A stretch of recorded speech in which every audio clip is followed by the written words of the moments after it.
Well, hello. I'm here in Minneapolis at the American Art Therapy Association conference, and I just came out of Abby Miller's El Duende painting process full-day workshop where we engaged in a one canvas layering painting process, and this is something that I facilitate at Southwestern College in Santa Fe, New Mexico, for our internship seminar, professional internship seminar art therapy students in the graduate program there who are in their second year doing internship.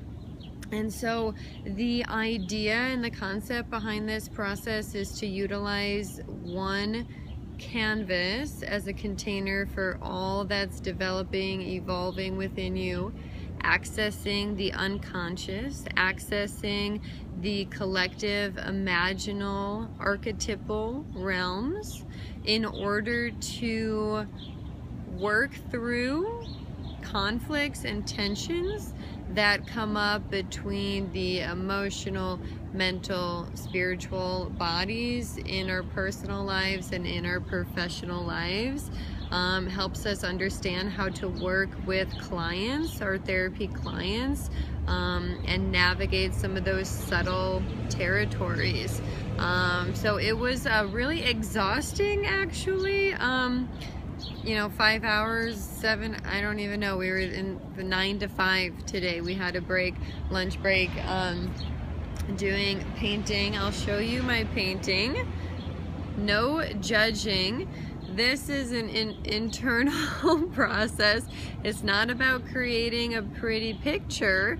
It's about allowing the image to guide you into new territory in order to uncover subconscious material and work with it in innovative ways, unexpected perhaps ways, so that we can stretch our muscles around tolerating the ambiguous.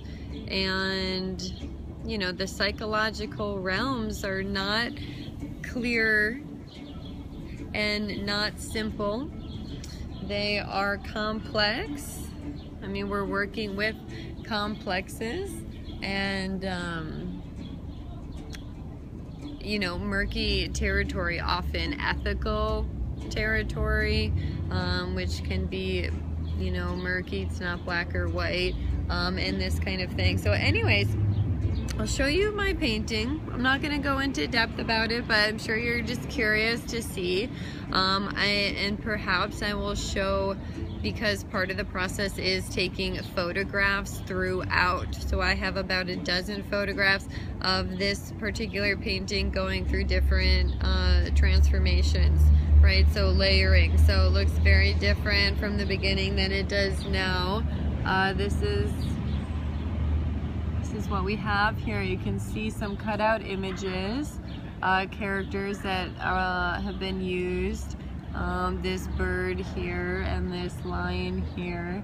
Kind of integration happening here. So without going into depth, just want to give you a visual of what I created today here at the conference. A great way to start off the conference is really just immersing myself into the creative process, really remembering the origins of art therapy and why I love it so much. There's a lot of theory around art therapy and a lot of sort of psychological language and, you know, in association with analysis and this kind of thing, which, you know, is all great for the field and exciting in terms of educational and academia, which I love. It's really stimulating. And the heart of it is just in the experiential of creating and dialoguing with the aesthetic arena. because there is a deep wisdom in just the act of creating that is truly profound. It's a very valuable use of one's time to engage in a creative practice, no matter what medium it is. That dialoguing, you know, that just participation with a process, you know, not cutting it off, not just completing something to be done with it. There's a kind of death in that, but much more the idea of enlivening the mystery, bringing it out, you know, into our reality, so that it can infuse and inspire us and potentially transform how we experience the world. So I get really passionate about this because I know for myself I lose touch with it.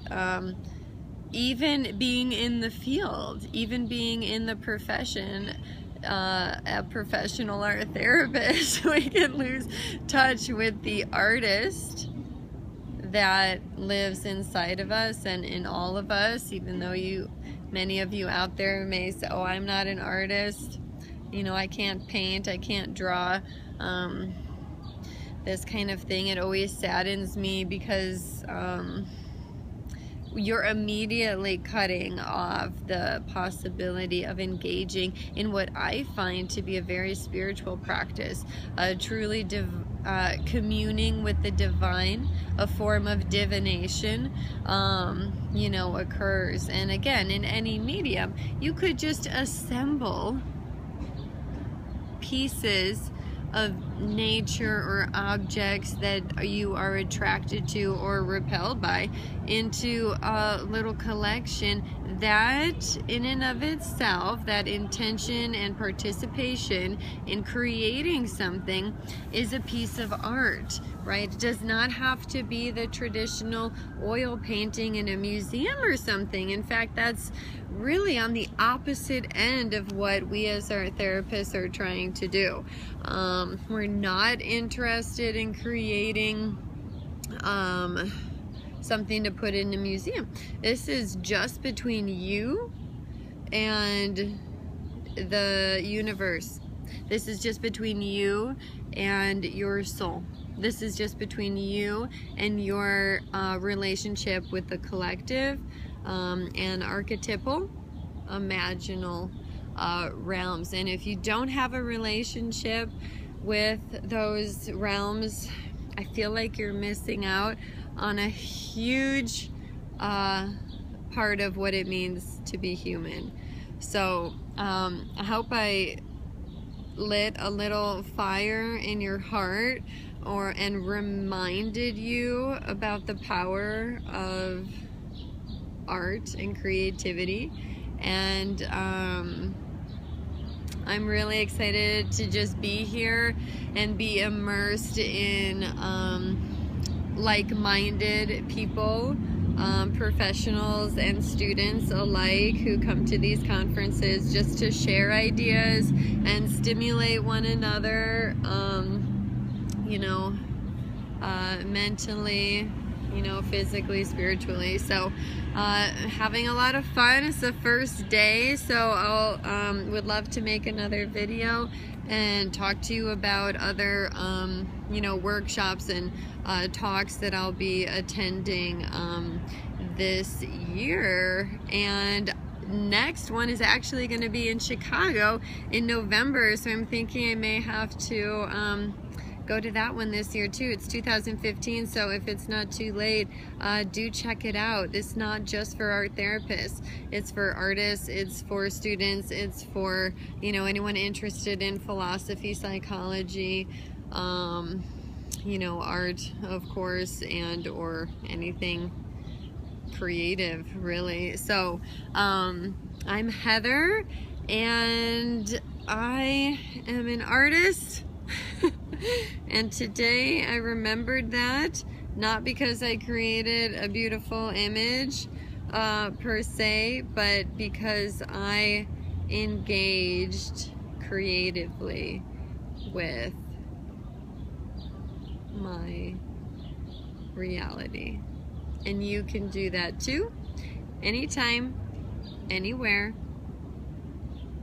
So thanks for watching, and may you have a creative day.